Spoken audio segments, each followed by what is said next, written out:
कोई छोटी बात नहीं है। सचमुच बहुत बड़ी। राजकुमार ने अपने शिकार का दान कर दिया, वो भी कोई चीता भालू नहीं, इतने बड़े शेर का। और राजकुमारी ने अपने हृदय का। खैर, जो हुआ सो हुआ, लेकिन हमारे राजकुमार भी तब से अनमने हो गए। मैंने खुद देखा था, तीर बाघ को लगा था, राजकुमार को नहीं। हाँ, मैंने भी देखा था। तभी से राजकुमारी जी भी हमारी कुछ खोई खोई सी रहती हैं। समझ नहीं आता कि मैं क्या करूं कि राजकुमार कुछ तो बोले।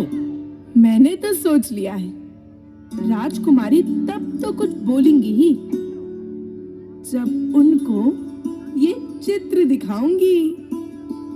दोनों की जोड़ी तो होगी अनुपम। इसीलिए हमारे गढ़ा राज्य के महाराज संग्राम शाह ने वर पक्ष के होते हुए भी विवाह प्रस्ताव भेज दिया कन्या पक्ष के महाराज कीर्ति सिंह चंदेल के पास। महाराज शाली वाहन चाहते हुए भी हाँ नहीं कह पाए, उन्होंने प्रस्ताव ठुकरा दिया। अरे रे रे रे रे रे, अब क्या होगा? रामचेरी, रामचेरी, रामचेरी, तू यहाँ क्या कर रही है? अब आप तो खोई खोई सी रहती हैं, कुछ पूछूं तो नाराज हो जाती हैं, इसलिए मैं अपने काम में लग गई थी। कौन सा काम? ऐसे ही। और ये क्या है? कुछ नहीं, उसे रहने दीजिए ना। राजकुमारी जी उसे छोड़ दीजिए। अरे राजकुमारी जी उसे चलो जाने हटो, दीजिए। मैं देखूंगी।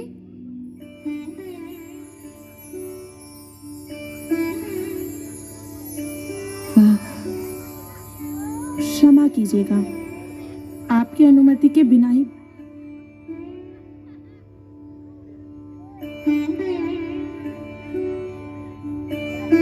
राजकुमारी, आपने कुछ सुना?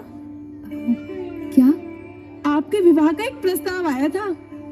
किसका प्रस्ताव आया था? है एक राजकुमार, बहुत ही सुंदर, बहुत ही बहादुर और पराक्रमी और बहुत ही दयावान, बिल्कुल आप ही की तरह। तो फिर? कुछ नहीं, महाराज ने प्रस्ताव ठुकरा दिया। क्यों? मतलब क्यों ठुकरा दिया प्रस्ताव? क्योंकि हमारे कुल से उनका कुल छोटा है, लोग हंसेंगे, कुल का अपमान समझेंगे। कोई भी कुल या मनुष्य अपनी योग्यता और कर्मों से छोटा या बड़ा होता है, न कि जन्म से। अरे सब कहने की बातें हैं। अब तो महाराज अमावस्या के पश्चात आपका स्वयंवर रचाने वाले हैं, जिसमें कुंवारी राजकुमार तो आएंगे, दो दो चार चार ब्याह कर चुके राजा भी आएंगे। ऐसा नहीं होगा।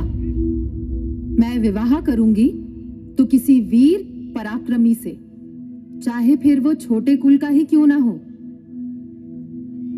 मैं आज ही पत्र लिखूंगी। किनको? तू नटखट, तू सोचती है कि मैं कुछ नहीं समझती। अच्छा, तब लाइए मेरा इनाम। इनाम? इनाम तो तुझे तब मिलेगा जब तुम मेरा पत्र उन तक पहुंचाएगी। मैं? हाँ।